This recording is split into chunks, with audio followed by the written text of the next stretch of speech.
So here we have a black hole and a thin accretion disk, and we'll draw it such that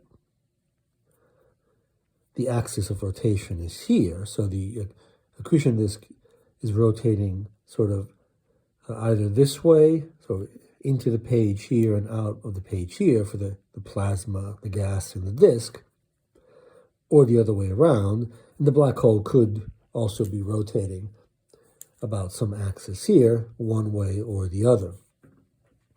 And we mentioned that there's accretion, so there must be some velocity inwards of the gas, both here and there. And we now want to discuss the mechanism that produces this radial infall velocity, which is, in other words, the mechanism of accretion.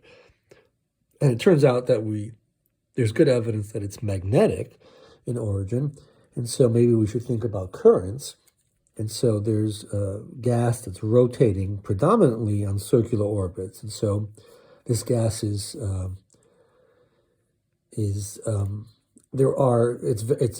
heated gas, and so its charged particles are pulled apart.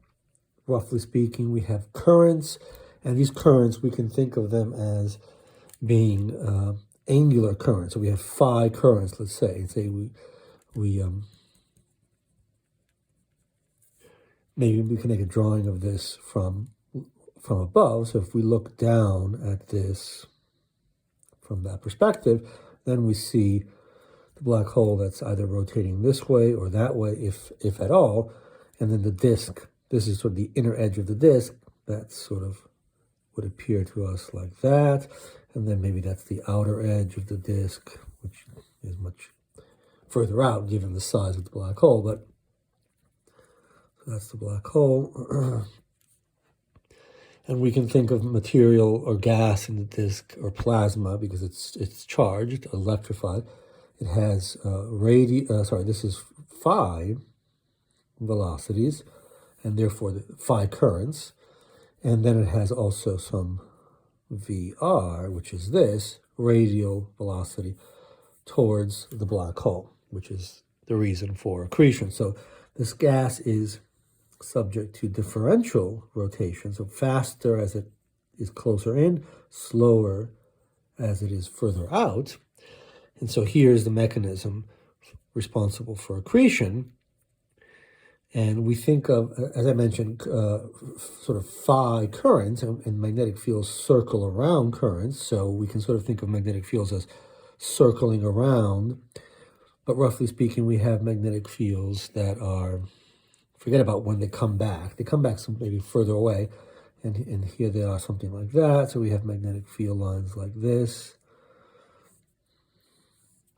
And they'll come back around somewhere far away.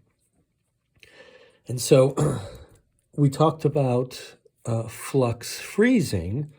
So maybe we can make another cartoon here.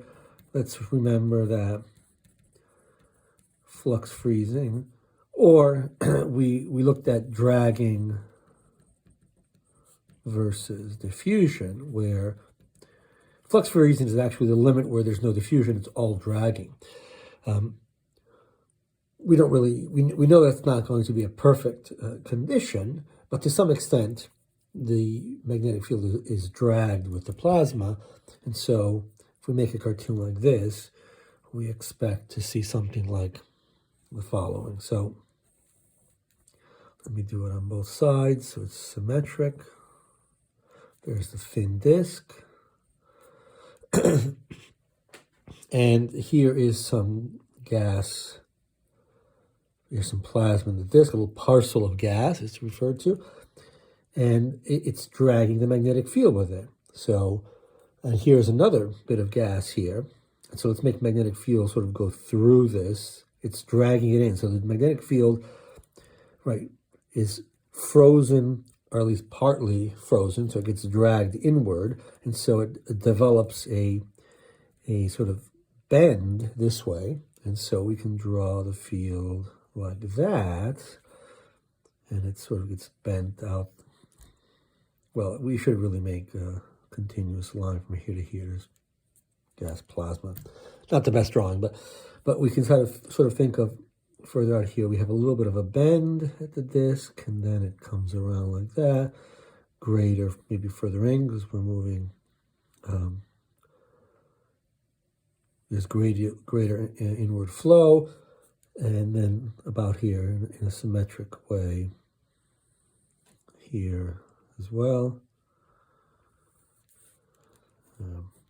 Something like that. So on. Okay, so now we sort of want to focus in on this. So there's a dragging of the field toward the black hole, but let's focus in on this region. So let's see, I don't know, let's make a black hole here, and here's the disk. Here's a thin disk, and we're looking at plasma. Here's a little blobs of plasma inside the disk. The field is frozen into this, or at least partly. And so we'll make a field line that goes through here, comes out like that. Here it goes around and looks like that. But this plasma, this little blob of plasma, has a V phi, right? That's larger. The V phi here is larger than the V phi, let's call it inner and outer. V phi inner is larger than V phi outer. And so, but these two blobs of plasma are connected by this magnetic field, and you can kind of think of it as a string. And so this is rotating faster, and so we end up kind of stretching this, and this blob basically pulls on that blob and gives it energy and, in particular, angular momentum. And so this is how you transfer energy and angular momentum,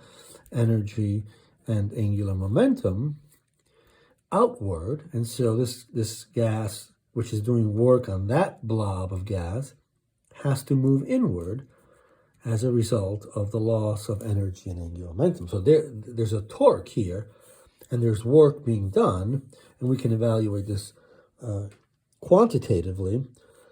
But the point is that given this differential flow, energy and angular momentum via magnetic fields is transferred outward, and that's thought to be the origin of the accretion phenomenon. Of course, the work being done is not done by the magnetic force.